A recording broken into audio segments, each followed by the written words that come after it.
राधे राधे भक्तजनों, आज आप सुनेंगे फागुन माह की संकष्टी चतुर्थी व्रत कथा।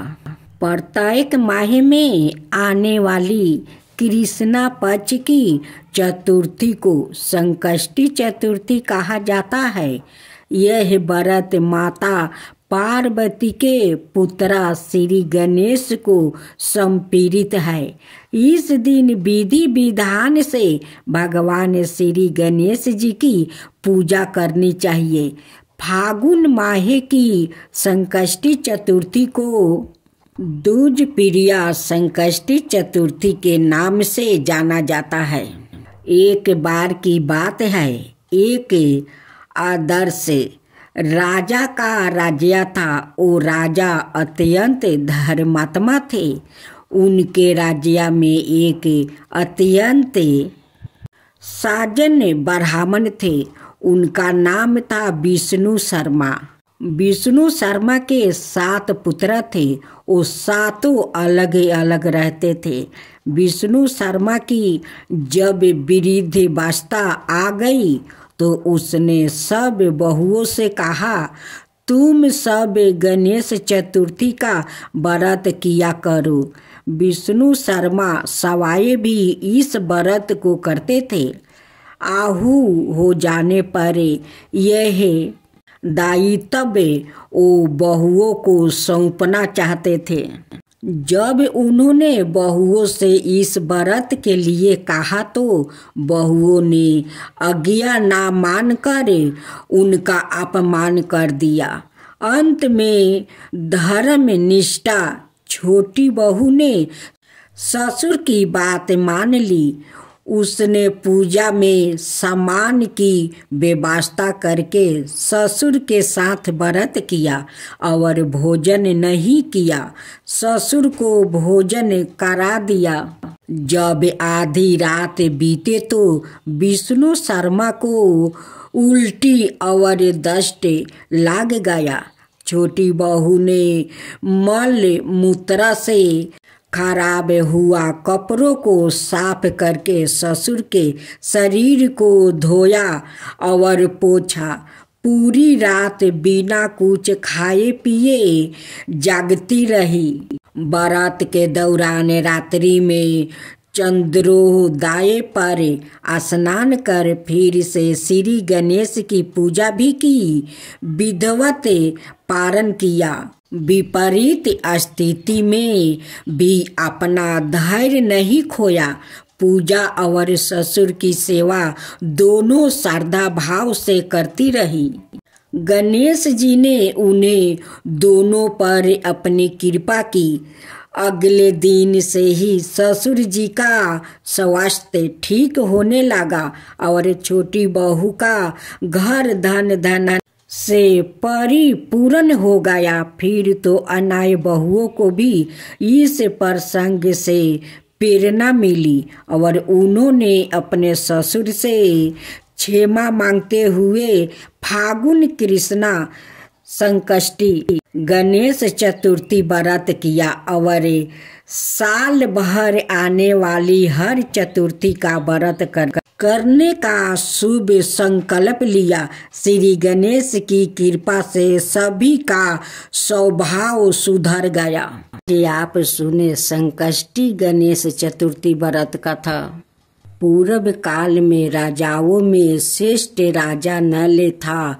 उसकी रूपवती रानी का नाम दमयंती थी। शराब वश राजा नल को राज चतु खोना पड़ा और रानी के वियोग से कष्ट सहना पड़ा।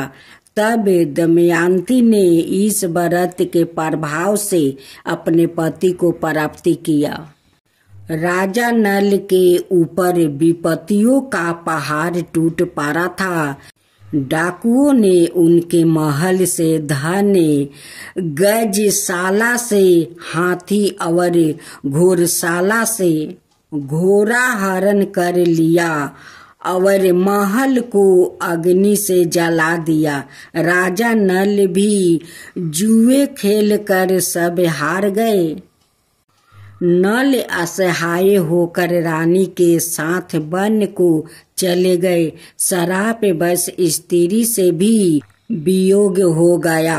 कहीं राजा और कहीं रानी दुखी होकर देश से टर्न करने लगे। एक समय वन में दमयंती को महर्षि शरभंग के दर्शन हुआ। दमयंती ने मुनि को हाथ जोड़कर नमस्कार किया और प्रार्थना की, प्रभु मैं अपने पति से किस प्रकार मिलूंगी? शरभंग मुनि बोले, दमयंती भादो की चौथ को एक दंत गजानंद की पूजा करनी चाहिए। तुम भक्ति और श्रद्धा पूर्वक गणेश चौथ का व्रत करो, तुम्हारे स्वामी तुम्हें मिल जाएंगे। शरभंग मुनि के कहने पर दमयंती ने भादो की गणेश चौथ को व्रत आरंभ किया और 7 मास ही अपने पुत्र और पति को प्राप्त किया। इस व्रत के प्रभाव से नल ने सभी सुख प्राप्ति किया। विघ्न का नाश करने वाला और सुखों देने वाला यह सबर तम व्रत है। आप चौथ माता की जय हो, चौथ माता की जय हो। एक सेठ सेठानी थी, उनके एक बेटा और बहू थी। बहू सबको भोजन करवा के फिर सवाए भोजन करती थी। एक पड़ोसिन ऐसी भी थी जो रोज पूछती कि बहू आज क्या बनाया खाया है?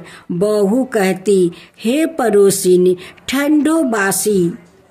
एक दिन उसके पति ने ऐसा सुनकर विचार किया कि आज तो पकवान बनाया जाए, फिर देखती हूँ कि मेरी पत्नी क्या कहती है।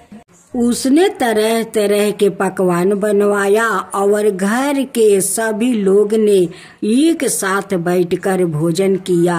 आज भी पड़ोसिन ने पूछा तो बहू ने कहा, पड़ोसिन ठंडो बासी। सेठ के लड़के ने सोचा कि कोई बात तो अवश्य है जिससे कि मेरी पत्नी ऐसी कहती है। उसने अपनी पत्नी से पूछा, तुम रोज ठंडो बासी क्यों कहती हो? क्यों तुम बासी खाती हो? ऐसे क्यों कहती हो? जब कि अपना सबने एक साथ बैठकर कई तरह के पकवान खाए। उसकी पत्नी बोली, आपने जो खा रहे हैं वो बाप बूढ़े की कमाई है। जिस दिन आप काम करके लाओगे उस दिन मैं समझूंगी कि ताजा भोजन कर रही हूँ। अब एक दिन लड़के ने माँ से कहा, मैं एक बार शहर में कमाई करने जा रहा हूँ।